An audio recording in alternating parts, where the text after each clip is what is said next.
Epilogue. It was an unusual Christmas Day lunch that year at Saxby Hall. Just the three of them sat around a long dining room table, Stella, Wagner and Gibbon.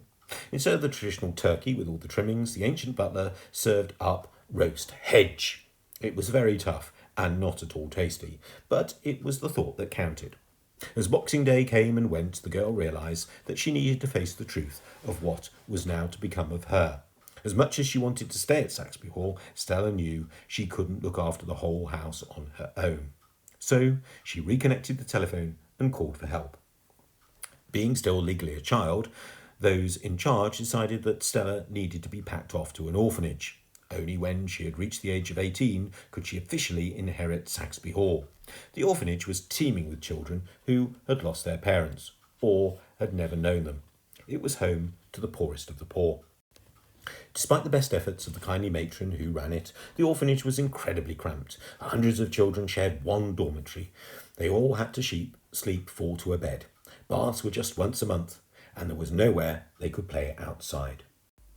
Of course, Stella had grown up in a life of privilege, in a vast country house, though she did her best to hide it. Living at the orphanage made her sad. Now Stella understood why poor Soot had run away from the workhouse. Some nights she would cry herself to sleep. Stella wished for life to be better, not just for her, but for all the children there. So one morning she went to matron with an idea. Why not move the whole orphanage to Saxby Hall? "If you are sure, Lady Saxby," said the matron. "It's just Stella." "Yes, I am sure," replied the girl.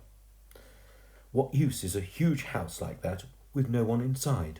A big smile spread across the matron's face. "It's a splendid idea. The children will absolutely love it." Indeed they did.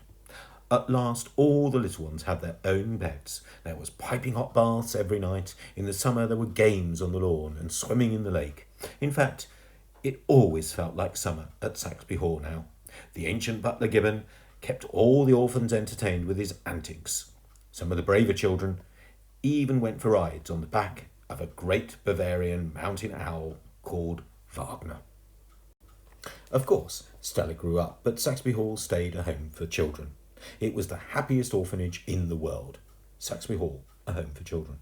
Today, if you visit there, you might see a very old woman out on the lawn playing games with some of the young orphans. That very old woman's name is Stella Saxby. She's over 90 years old and doesn't let anyone call her lady anymore. Just Stella is fine. And if you are a child, you might be able to make out something else, something none of the grown-ups can see. The ghost of a little chimney sweep playing happily with all the other children on the lawn.